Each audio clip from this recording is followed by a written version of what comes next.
DivaScript. Code like a pro.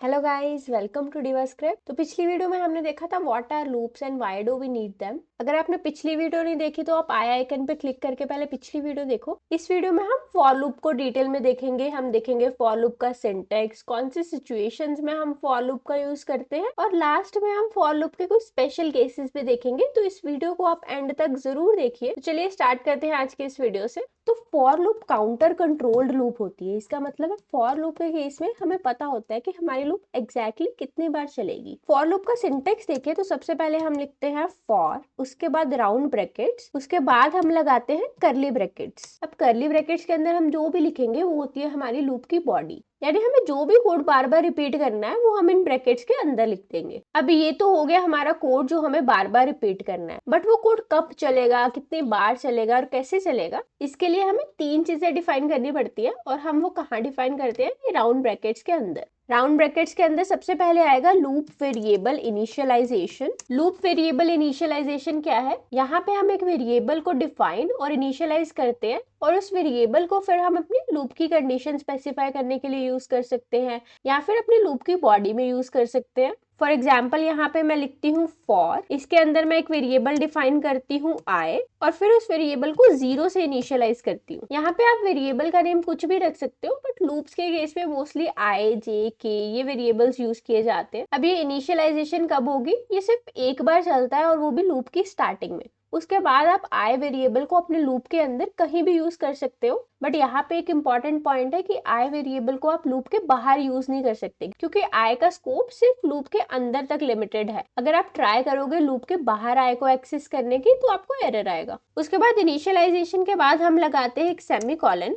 उसके बाद हम डिफाइन करते हैं एक कंडीशन। अब ये कंडीशन कब चलेगी? ये कंडीशन हर आइट्रेशन पे चलेगी, और अगर इस कंडीशन का रिजल्ट ट्रू होगा तो आपकी लूप की बॉडी एग्जीक्यूट होगी, अदरवाइज उसी पॉइंट पे आपकी लूप एग्जिट हो जाएगी। तो अगर आप यहाँ पे सीधा ही ट्रू लिख दोगे तो एक इनफाइनाइट लूप बन जाएगी। इनफाइनाइट लूप का एक और केस हम चला के देखेंगे। अभी के लिए मैं यहाँ पे एक वैलिड कंडीशन लिख देती हूँ। यहाँ पे कंडीशन में हम लिखते हैं i लेस देन 5, उसके बाद सेमीकोलन लगा के हम लिखते हैं अपडेट या फिर इंक्रीमेंट डिक्रीमेंट। अब इस सेक्शन में हम क्या करते हैं? अपने लूप वेरिएबल को इंक्रीमेंट करते हैं या डिक्रीमेंट करते हैं, या अपनी कंडीशन के अकॉर्डिंगली उसको अपडेट करते हैं। ऑल्दो ये तीनों सेक्शंस ऑप्शनल है, आप इनको स्किप भी कर सकते हो, बट अगर आप इस केस में आई की वैल्यू को इंक्रीमेंट, डिक्रीमेंट या अपडेट ही नहीं करोगे तो आई की वैल्यू हमेशा 0 रह जाएगी, और इससे क्या होगा? ये एक इनफाइनाइट लूप बन जाएगी। तो यहाँ पे हम कंडीशन में लिख देते हैं आई इक्वल टू आई प्लस 1। इसका मतलब है हर आइट्रेशन के बाद हमारा आई 1 से इंक्रीमेंट हो जाए। अब आई इक्वल टू आई प्लस 1 को लिखने का एक शॉर्ट वे हमने पढ़ा था, जो कि था आई प्लस प्लस। तो यहाँ पे आप आई प्लस प्लस या प्लस प्लस आई दोनों लिख सकते हो। दोनों के केस में आपका सेम ही रिजल्ट आएगा। अब दोनों के केस में सेम रिजल्ट क्यों आएगा? क्योंकि चाहे यहाँ आई प्लस प्लस हो या प्लस प्लस आई हो, आई की वैल्यू अपडेट होगी हर आइट्रेशन के लास्ट में। तो प्लस प्लस आई और आई प्लस प्लस दोनों सेम ही रिजल्ट देंगे। उसके बाद करली ब्रैकेट्स में हम अपने लूप की बॉडी लिख देते हैं। यहाँ पे हम एस आउट में आई की वैल्यू प्रिंट करवा देते हैं। अब ये कोड का फ्लो कैसे चलेगा? सबसे पहले चलती है हमारी इनिशियलाइजेशन वाली स्टेटमेंट। तो सबसे पहले एक वेरिएबल क्रिएट होगा आई, जिसमें वैल्यू जाएगी 0, और ये इनिशियलाइजेशन वाली स्टेटमेंट सिर्फ एक बार चलती है। उसके बाद ये कंडीशन चेक होगी आई लेस देन 5। तो अभी आई की वैल्यू है 0, 0 लेस देन 5 होगा ट्रू। तो फर्स्ट टाइम लूप की बॉडी एग्जीक्यूट हो जाएगी और हमारे कंसोल पे प्रिंट होगा 0। अब एज सून एज लूप की बॉडी एग्जीक्यूट हो जाएगी, इसके बाद चलेगा हमारा इंक्रीमेंट डिक्रीमेंट वाला ब्लॉक। तो यहाँ पे हमने आई को इंक्रीमेंट करा है 1 से, तो आई की वैल्यू क्या हो जाएगी? 0 प्लस 1 विच इज 1। अब नेक्स्ट आइट्रेशन में आई की वैल्यू है 1, तो फिर से कंडीशन चेक होगी 1 less than 5 which is true. तो फिर से लूप की बॉडी चल जाएगी और हमारे कंसोल पे प्रिंट होगा 1, और उसके बाद आई की वैल्यू हो जाएगी 2। Similarly I equal to 2, 3 and 4 तीनों के केस में हमारी कंडीशन ट्रू होगी और हमारे कंसोल पे आई की वैल्यू प्रिंट हो जाएगी। But as soon as I की वैल्यू होगी 5 लेस देन 5 हो जाएगा फॉल्स, और हमारी लूप वहीं पे एग्जिट हो जाएगी। तो इसके आउटपुट में 0 to 4 प्रिंट होना चाहिए। तो चलिए इसको चला के देख लेते हैं। और यहाँ पे हमारे आउटपुट में 0 to 4 नंबर प्रिंट हुए। अब आप अपनी रिक्वायरमेंट के अकॉर्डिंग लूप वेरिएबल की इनिशियल वैल्यू और कंडीशन को चेंज कर सकते हैं। फॉर एग्जांपल अगर आपको 1 to 10 नंबर्स प्रिंट करने हैं तो आई को आप इनिशियलाइज कर सकते हो 1 से, और कंडीशन में आप लेस देन इक्वल टू 10 लगा सकते हो क्योंकि आपको 10 को भी प्रिंट करना है। तो चलिए इसको भी चला के देख लेते हैं। और यहाँ पे हमारे कंसोल पे 1 to 10 नंबर्स प्रिंट हो गए हैं। नेक्स्ट अगर आपको इंक्रीमेंट बाय 2, 3 या किसी भी और नंबर से इंक्रीमेंट करना है या अपनी कंडीशन में आपको चाहिए आई मल्टीप्लाइड बाय 2, तो उसको हम कैसे लिखेंगे, आई मल्टीप्लाई इक्वल टू 2। इससे क्या होगा, हर आइट्रेशन के बाद आई की वैल्यू 2 से मल्टीप्लाई होगी।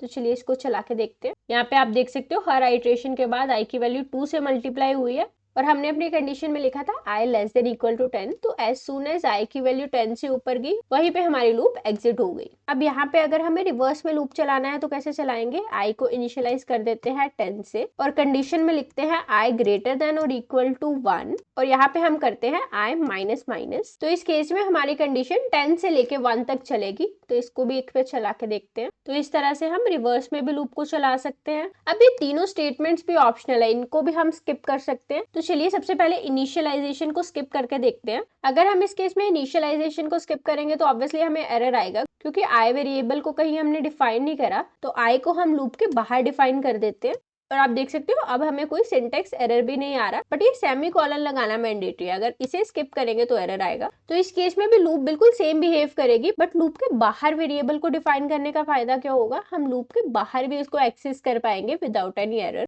अब लूप के बाहर अगर हम एस आउट में आई को एक्सेस करेंगे तो हमें कोई एरर नहीं आएगा, बट एज सून एज मैं इसको मूव करूंगी लूप के अंदर तो लूप के बाहर वाली स्टेटमेंट में हमें एरर आएगा, कैन नॉट रिजॉल्व सिंबल आई। अब नेक्स्ट डिक्रीमेंट वाली स्टेटमेंट अगर हम स्किप करेंगे तो क्या होगा, एज सच हमें कोई सिंटेक्स एरर नहीं आएगा, बट आई की वैल्यू हमेशा 10 रहेगी जिसकी वजह से ये कंडीशन हमेशा ट्रू होती जाएगी, जिसकी वजह से ये लूप इनफाइनाइटली चलती रहेगी। तो चलिए इनफाइनाइट लूप की भी एक एग्जाम्पल देख लेते हैं। यहाँ पे आप देख सकते हो हमारे कंसोल पे इनफाइनाइटली 10 प्रिंट होते जा रहा है। इसे अब हमें मैनुअली स्टॉप करना पड़ेगा। तो हमें हमेशा मेक श्योर करना चाहिए कि हमारे कोड में इनफाइनाइट लूप की सिचुएशन नहीं बन रही। यहाँ पे कंडीशन आप ऐसी दीजिए जो आपको पता है कि एक पॉइंट पे जाके ये फॉल्स होगी और आपका कंट्रोल लूप से बाहर आ जाएगा, नहीं तो आपका कोड इनफाइनाइटली चलता जाएगा। अब यहाँ पे अगर हम डिक्रीमेंट वाली स्टेटमेंट स्किप कर रहे हैं तो सेम स्टेटमेंट हम लूप के अंदर भी लिख सकते हैं टू अवॉइड इनफाइनाइट लूप। अब लास्ट बची ये कंडीशन, अगर हम इसको स्किप करेंगे उस केस में भी हमें कुछ एरर नहीं आएगा, सिर्फ ये 2 सेमीकोलंस का होना मैंडेटरी है। अगर आप इसको स्किप करोगे तो हमें एरर आएगा,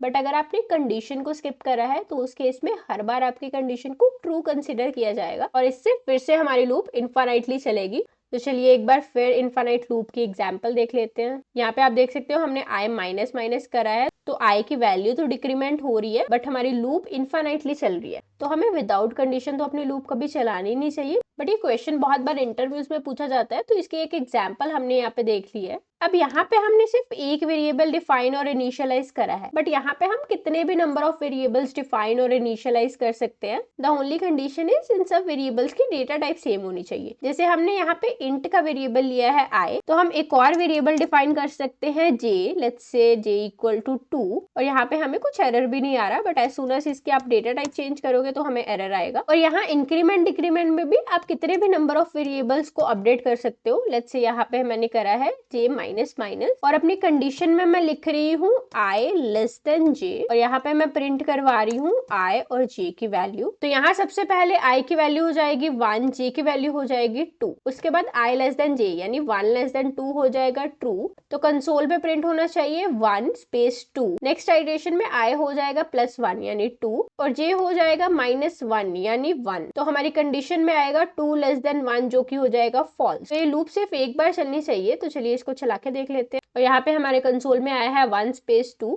उसके बाद हमारी कंडीशन हो गई है फॉल्स, तो लूप ने वहीं पे एग्जिट कर लिया है। तो ये थे मल्टीपल वेरिएबल्स के साथ लूप्स के एग्जांपल। नेक्स्ट हम देखते हैं ब्रेक एंड कंटिन्यू स्टेटमेंट। तो ब्रेक का यूज हम करते हैं to get out of the loop and continue का यूज हम करते हैं to skip a particular iteration. तो ब्रेक का यूज हम तब करते हैं जब हमें उसी टाइम पे अपने लूप को स्टॉप करके उससे बाहर आना हो, इवन तो हमारी कंडीशन अभी ट्रू है और अभी और आइट्रेशन चलेंगी, बट जहां पे भी हम ब्रेक लगा देंगे उसी टाइप हमारे लूप की एग्जीक्यूशन स्टॉप हो जाएगी और हमारा कंट्रोल लूप से बाहर आ जाएगा। अब बहुत सारी ऐसे एग्जांपल्स है जहाँ पे ब्रेक स्टेटमेंट बहुत ही यूजफुल होती है। इसके कुछ यूज केसेस हम आगे के वीडियोस में डिस्कस करेंगे। अभी के लिए सिर्फ हम इसका सिंटैक्स और मीनिंग देखते हैं। तो अभी के लिए हमारी लूप चल रही है 1 to 10, बट लेट्स से यहाँ पे मैं कंडीशन लगाती हूँ if I double equal to 5। उस केस में मैंने यहाँ पे ब्रेक स्टेटमेंट लगा दी। अब क्या होगा, 1 to 4 तक तो हमारी लूप नॉर्मली एग्जीक्यूट होगी, but as soon as I की वैल्यू होगी 5, कंसोल पे प्रिंट होगा 5, बट उसके बाद इफ कंडीशन ट्रू हो जाएगी और ब्रेक चल जाएगा। अब ब्रेक चलने से क्या होगा, उसी पॉइंट पे हमारी लूप टर्मिनेट हो जाएगी और बाकी की आइटरेशंस नहीं चलेंगी।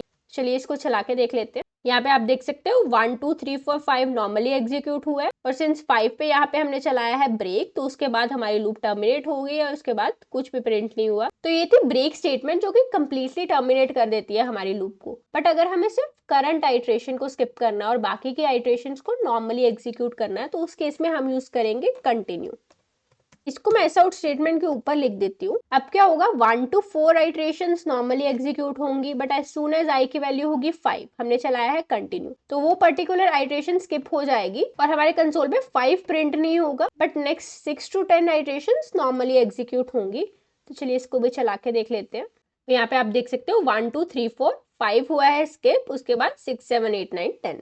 तो ये थे ब्रेक एंड कंटिन्यू। इन सब के यूज केसेस और एग्जांपल्स हम आगे की वीडियो में डिस्कस करेंगे, जिससे कि आपको पता चलेगा कि कौन सी सिचुएशंस में लूप्स यूज करनी है और कौन सी सिचुएशंस में हम उनके अंदर ब्रेक एंड कंटिन्यू यूज करेंगे।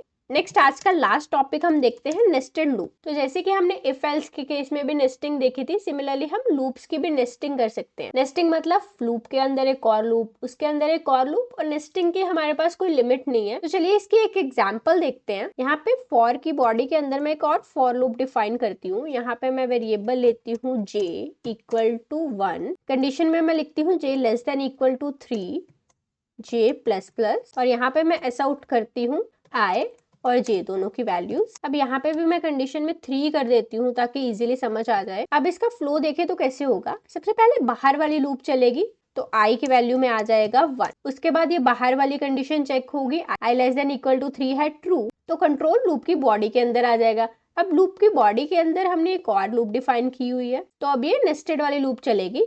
नेस्टेड वाली लूप में क्या होगा, इसमें भी सबसे पहले j को इनिशियलाइज किया जाएगा 1 से। अब कंडीशन चेक होगी j less than equal to 3 which is true, तो कंसोल पे हमारे पास आ जाएगा 1 स्पेस 1। अब नेक्स्ट क्या होगा, j की वैल्यू इंक्रीमेंट होगी, तो j की वैल्यू इंक्रीमेंट होके बन जाएगी 2 और कंसोल पे प्रिंट हो जाएगा 1 and 2। अब सिमिलरली पहले j की सब आइट्रेशंस कंप्लीट होंगी, उसके बाद I की नेक्स्ट आइट्रेशन आएगी, तो j की वैल्यू अब हो जाएगी 3 और कंसोल पे प्रिंट हो जाएगा 1 3। अब नेक्स्ट j की वैल्यू हो जाएगी 4, तो कंडीशन हो जाएगी फॉल्स, तो ये लूप एग्जिट हो जाएगी और अब आएगी I की बारी। तो I की वैल्यू अब तक क्या थी 1, अब क्योंकि लूप के अंदर की बॉडी एग्जीक्यूट हो चुकी है तो I की वैल्यू इंक्रीमेंट होकर अब हो जाएगी 2। अब सिमिलरली I इक्वल टू 2 के लिए j की दोबारा से 3 आइट्रेशंस चलेंगी, तो फिर से j को इनिशियलाइज किया जाएगा 1 से और कंसोल पे प्रिंट होगा ij, तो I की वैल्यू अब है 2, j की वैल्यू है 1। सिमिलरली j की वैल्यू इंक्रीमेंट हो जाएगी 2 और कंसोल पे प्रिंट होगा 2 2। नेक्स्ट j की वैल्यू हो जाएगी 3 एंड कंसोल पे आएगा 2 स्पेस 3। अब I इक्वल टू 2 के लिए j की सब आइट्रेशन चल गई। अब क्या होगा, I की वैल्यू फिर से इंक्रीमेंट होके हो जाएगी 3। अब सिंस ये कंडीशन भी ट्रू है तो फिर से j की 3 आइट्रेशंस चलेंगी, तो अब हमारा I है 3। तो सिमिलरली I की वैल्यू 3 के लिए अब 3 आइट्रेशंस चलेंगी। सबसे पहले j को इनिशियलाइज किया जाएगा 1 से और कंसोल पे अब प्रिंट होगा 3 स्पेस 1, क्योंकि I की वैल्यू अब है 3। उसके बाद j की वैल्यू इंक्रीमेंट होगी 2 एंड कंसोल पे आएगा 3 स्पेस 2। देन j की वैल्यू होगी 3 एंड कंसोल पे आएगा 3 स्पेस 3। उसके बाद ये लूप टर्मिनेट हो जाएगी और फिर I की वैल्यू होगी 4, बट सिंस इस केस में हमारी कंडीशन होगी फॉल्स, तो कंट्रोल बाहर वाली लूप से भी बाहर आ जाएगा और वहीं पे हमारी ये बाहर वाली लूप भी टर्मिनेट हो जाएगी। अब आप यह देख सकते हो आउटर लूप की हर एक आइट्रेशन के लिए हमारी इनर लूप की कितनी आइट्रेशंस चली। तो नेस्टेड लूप से हमारे कोड की टाइम कम्प्लेक्सिटी बहुत बढ़ जाती है। टाइम और स्पेस कम्प्लेक्सिटी को हम डिटेल में नेक्स्ट वीडियोस में डिस्कस करेंगे, बट हमें बहुत ज्यादा नेस्टिंग अवॉइड करनी चाहिए क्योंकि इससे हमारा कोड काफी कॉम्प्लेक्स और स्लो हो जाता है। अभी के लिए इसको चला के देखते हैं। यहाँ पे आप देख सकते हो हमें एक्सपेक्टेड आउटपुट ही आई है। फर्स्ट आई की वैल्यू 1 के लिए जे की तीनों आइट्रेशन चली हैं, उसके बाद आई की वैल्यू 2 के लिए जे की तीनों आइट्रेशन चली है एंड लास्ट में आई इक्वल टू 3 के लिए जे की तीनों आइट्रेशन चली है। अब नेस्टेड लूप को लेके बहुत ही कॉमन इंटरव्यू क्वेश्चंस होते हैं जिसमें हमें स्टार्स का या किसी और सिंबल का पैटर्न दिया जाता है और हमें वो प्रिंट करवाना होता है यूजिंग नेस्टेड लूप। तो इसकी एक एग्जाम्पल मैं आपको दिखाती हूँ। ऑल्दो इन पैटर्न्स को कैसे प्रिंट करवाना और इनकी बहुत सारी एग्जाम्पल्स हम आगे डिस्कस करेंगे। यहाँ पे आप देख सकते हैं नेस्टेड लूप्स को यूज करके हमने स्टार्स का एक पैटर्न प्रिंट करा है जो कि एक बहुत ही कॉमनली आज इंटरव्यू क्वेश्चंस है। ये सब एग्जांपल्स हम आगे डिस्कस करेंगे। तो आज की वीडियो में हमने देखा फॉर लूप को कैसे यूज करते हैं और उसके कुछ स्पेशल केसेस भी हमने देखे। इसके साथ ही हमने ब्रेक, कंटिन्यू और नेस्टेड लूप्स को भी डिस्कस करा। अगर आपको ये वीडियो पसंद आई हो तो लाइक कीजिए, कुछ डाउट हो तो कमेंट कीजिए, अपने दोस्तों के साथ शेयर कीजिए और चैनल को सब्सक्राइब कीजिए। Thank you for watching, see you in the next video. तब तक के लिए कीप कोडिंग, कीप लर्निंग।